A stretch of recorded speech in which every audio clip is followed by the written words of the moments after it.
Crime की इस खौफनाक कहानी के जरिए हम बच्चों से जुड़ी एक ऐसी कड़वी हकीकत पेश करने जा रहे हैं जिसे पढ़ने के बाद आप चौंक जाएंगे। बच्चे हमारी आबादी का करीबन 48% हिस्सा है। जिस उम्र में बच्चों के हाथों में कलम होनी चाहिए, उन हाथों में बंदूकें है। जिन हाथों में किताबें होनी चाहिए, वो हाथ खून की स्याही से गुनाहों के पन्ने भर रहे हैं। बच्चों के जुर्म की ताज़ा और दिल को दहला देने वाली कहानी बिहार के मधुबनी से सामने आई। कत्ल की ये वो कहानी है जिसे बिहार के 3 नाबालिगों ने अंजाम दिया। कत्ल के केस में जो खुलासा हुआ उसने सभी को चौंका के रख दिया। बिहार के मधुबनी जिले में 14 फरवरी की सुबह नरुआर फ्लाईओवर के नीचे पुलिस को एक लाश मिली। NH 57 पर खून से लथपथ लाश का मुंह का मुआयना कर पुलिस अफसरों ने शव को पोस्टमार्टम के लिए भेज दिया। पुलिस के सामने सबसे पहली चुनौती थी कि शव की शिनाख्त की जाए। जाहिर है, शव की शिनाख्त होगी तभी कातिलों तक पहुंचा जा सकता है। शव की शिनाख्त के बाद पुलिस को कातिलों तक जाना था, लिहाजा मधुबनी पुलिस अधीक्षक ने DSP अशोक कुमार के नेतृत्व में एक टीम बुलाई। पुलिस को शव की तस्वीरों को सोशल मीडिया पर शेयर किया।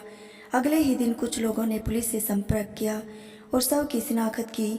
शव की पहचान भैरव स्थान थाना इलाके के रहने वाले कंतरा मोहनपुर गांव के देवेंद्र यादव उर्फ देबू के तौर पर हुई। देबू पेशे से ड्राइवर था जो प्रमोद कामत का स्कॉर्पियो चलाता था। पुलिस ने प्रमोद कामत से संपर्क किया तो पता चला कि 14 फरवरी को स्कॉर्पियो की भाड़े पर बुकिंग थी। सवारियों को राजनगर से भैरव स्थान जाना था। 13 घंटे की लगातार मशक्कत के बाद पुलिस ने जो खुलासा किया वो खौफनाक था। झंझारपुर DSP SDPO अशोक कुमार ने बताया कि स्कॉर्पियो की बुकिंग 16 वर्षीय किशोर ने अपनी बहन को ससुराल से लाने के लिए की थी। नाबालिग ने चालक देबू को अपने घर राजनगर थाना क्षेत्र के अलीचक बुलाया।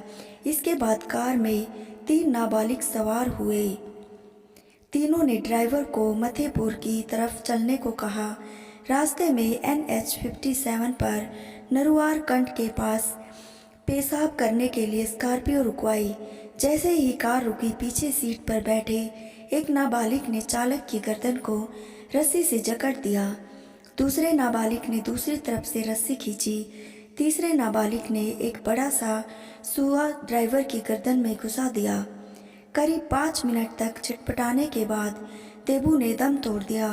तीनों देबू को तड़पता हुआ देखते रहे। देबू के कत्ल के बाद तीनों नाबालिग ने उसके शव को ड्राइविंग सीट से खींचकर पैलियन सीट पर रख दिया और स्कॉर्पियो यहाँ तीनों ने नरुआर ब्रिज के नीचे देबू का शव फेंक दिया और फरार हो गए। पुलिस ने तीनों नाबालिगों को हिरासत में ले लिया और अलीचक गांव से स्कॉर्पियो भी बरामद कर ली। पुलिस ने जांच में खुलासा किया कि तीनों नाबालिगों के मरने से पहले इंसान को तड़पता हुआ देखने के लिए मर्डर किया। पुलिस को यह भी बताया कि जब ड्राइवर की जान निकल रही थी तब तीनों नाबालिग जोर जोर से हंस रहे थे। तीनों ने बताया कि ड्राइवर से उनकी कोई दुश्मनी नहीं थी। हिरासत में लिए गए नाबालिगों ने पुलिस को बताया कि इंटरनेट पर क्राइम शो देखकर इस घटना को अंजाम देने का प्लान बनाया था। पुलिस ने तीनों को कोर्ट में पेश करने के बाद बाल सुधार गृह भेज दिया गया।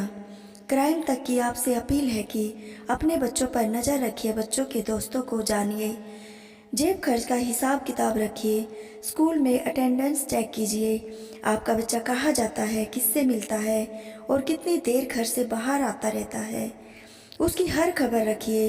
ये हिदायत नहीं बल्कि एक चेतावनी है और ये चेतावनी हम नहीं बल्कि खुद पुलिस भी देती है। क्राइम के आंकड़े गवाह है कि देश के बच्चों के कदम बड़ी तेजी से जुर्म की काली दुनिया की ओर बढ़ रहे हैं। जिन हाथों में कलम होनी चाहिए वो नन्हे हाथ कटे बम और चाकू थामने को बेकरार हो रहे हैं। 10 से 16 साल तक के मासूम बच्चे लूट, कत्ल, झपटमारी, चोरी, जेबतराशी और बलात्कारी जैसे संगीन वारदातों को अंजाम दे रहे हैं। आप ये जानकर और भी हैरान रह जाएंगे कि इन बच्चों में लड़कियों की भी एक बड़ी जमात शामिल है जो क्राइम की काली दुनिया में दस्तक दे चुकी है। सवाल ये है कि आखिर ये बच्चे तेजी से क्राइम की दुनिया का रुख क्यों कर रहे हैं। क्या इसके लिए माँ बाप जिम्मेदार है या स्कूल कॉलेज जिम्मेदार है, या इस बदलते दौर में हम अपने बच्चों की ज़रूरतों को नज़रअंदाज कर रहे हैं। जरा इन नए ट्रेड में फ़िक्र की बात यह भी है कि बच्चों से क्राइम करवाने वाले कई गिरोह बाल कानून का फ़ायदा उठा रहे हैं। ये गैंग बाकायदा संगठित तौर पर ड्रग्स तस्करी, चोरी, जेब कतरी का काम बच्चों से करवाते हैं। ऐसे में अगर कोई बच्चा कहाँ पकड़ा भी जाए तो असली मुजरिम पुलिस की पकड़ से में नहीं आता। बाल कानून के तहत बच्चा थोड़े वक्त बाद रिहा हो जाता है। आज के दौर में महंगे कपड़े, कीमती गाड़ियाँ, छोटी उम्र में गर्लफ्रेंड के शौक बच्चों को आराम की दुनिया में ढकेल रहे हैं। ऐसे में बच्चों के माँ बाप ये जिम्मेदारी ले कि वो अपने बच्चों का खास ख्याल रखें ताकि उनका शौक एक अंधा जुनून में ना बन जाए। इस तेज भागती जिंदगी में ज़रूरत इसकी माँ बाप अपने बच्चों का हाथ थामे रहे और उनकी ज़रूरतों का ख्याल रखे ताकि इन मासूमों की काली दुनिया के इस दलदल से महफूज रखा जा सके। तो दोस्तों, आज की कहानी कैसी लगी? तो मिलते हैं अगली कहानी के साथ, तब तक के लिए धन्यवाद।